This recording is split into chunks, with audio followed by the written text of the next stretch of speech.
রায়কে কেন্দ্র করে নুসরাতের সোনাগাজীর বাড়িতে নিরাপত্তা জোরদার করা হয়েছে। পাশাপাশি স্থানীয় আইনশৃঙ্খলা পরিস্থিতির উপরও নজরদারি বাড়িয়েছে পুলিশ।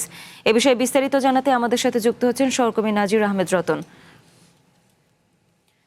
রতন, এই রায় নিয়ে স্বজনদের প্রত্যাশা কি, আর এই মামলার আইনজীবীরাই বা এ ব্যাপারে কি বলছেন, আমাদের বিস্তারিত জানাবেন।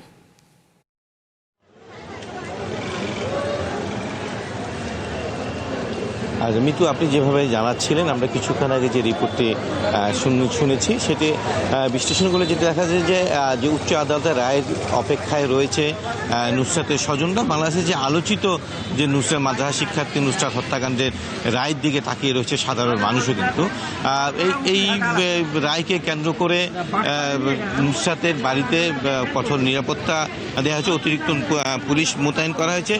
যদিও গত নুসরাতের নুসরাত হত্যাকাণ্ডের রায়ের পরপরই কিন্তু নুসরাতের বাড়িতে গত 7 বছর যাবৎ কিন্তু পুলিশ নিরাপত্তা পালন করছে।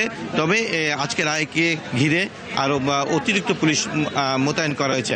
আমি যদি একটু বলি, আমরা নুসরাতের মায়ের সাথে একটু কথা বলেছিলাম।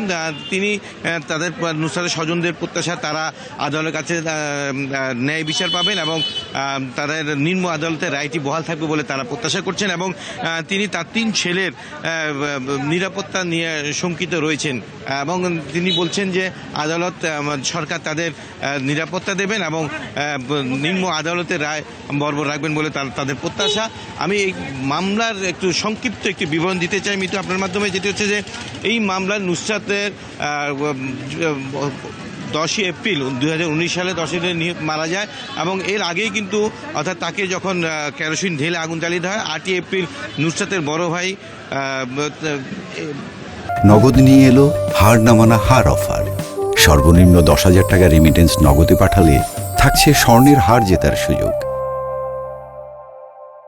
একটি মামলা দায়ের করেন এবং সেটি হত্যা মামলা রূপান্তরিত হয়। অর্থাৎ অভিযোগ দাখিল হয় 2019 সালের 28 মে এবং 20 জুন অভিযোগ গঠন করা হয় এবং 61 কার্য দিবসে, দেশের ইতিহাসে 61 কার্য দিবসে 87 জন সাক্ষ্য গ্রহণ যুক্তিতর্ক শেষে এই রায় অর্থাৎ 24 অক্টোবর রায় দেওয়া হয়। রায় দেন নারী ও শিশু নির্যাতন দমন ট্রাইব্যুনালের বিচারক মামুনুর রশিদ। এই রায়ের পরপরই কিন্তু 16 দণ্ডপ্রাপ্ত আসামি উচ্চ আদালতে আপিল করেন।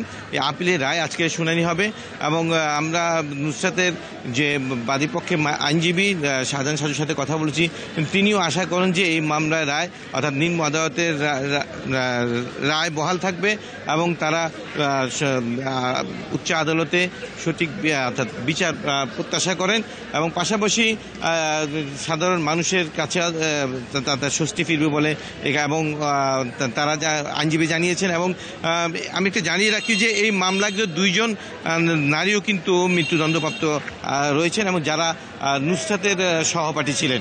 তো এই ছিল আমার কাছ থেকে নুসরাতের যে আজকে রায়কে ঘিরে যে ফেনীর যে পরিস্থিতি, আইনশৃঙ্খলা পরিস্থিতি অর্থাৎ